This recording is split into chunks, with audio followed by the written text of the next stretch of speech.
Mr. Devre, you've been at this conference. How do you look at the importance of such an exercise of bringing scholars, intellectuals from around the world to map the way ahead, as it were? Well, the need for cooperating between countries of the South means developing countries cannot be overemphasized. There are many things which are in common. We have historical similarities. At the same time, there is a need to do that in the face of declining aid from the North. In fact, North-South cooperation has been the principal means of development for a number of countries.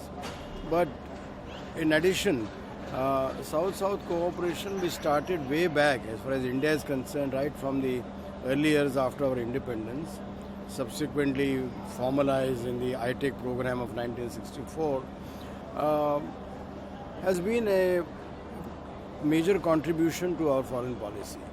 And therefore, we must continue to engage the South.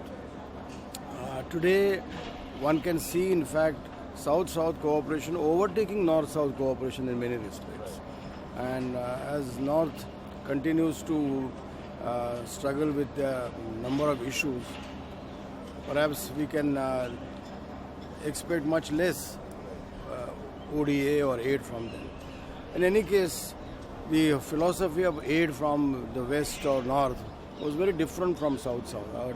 South-South, it was more demand-driven, it was more voluntary, it had no political or economic overtones. So it's a different kind. I think South-South cooperation is an integral or important part of our foreign policy, and I think it must continue. India has emerged as an important aid giver, with this, now it is the world's fastest growing economy. Looking at that in the decline of, capital flows from the north, how do you look at India's role in the years ahead in further bolstering South-South cooperation? Well, India is already engaged with countries of Asia, Africa, Latin America in a number of ways. We have to expand that. We have to innovate on that.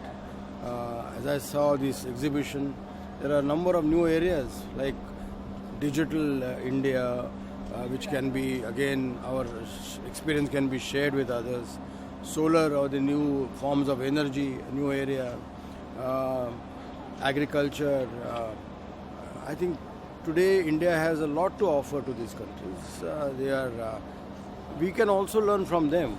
It is not a one-way street, you see. I think best practices from all countries need to be shared. And I think that is to the benefit of all. So India, in fact, can emerge as a key partner for much of the outside world, developing world. I think this is a very promising area, and I'm glad this conference is addressing these issues in depth and setting up an exhibition like this. Oh, wonderful.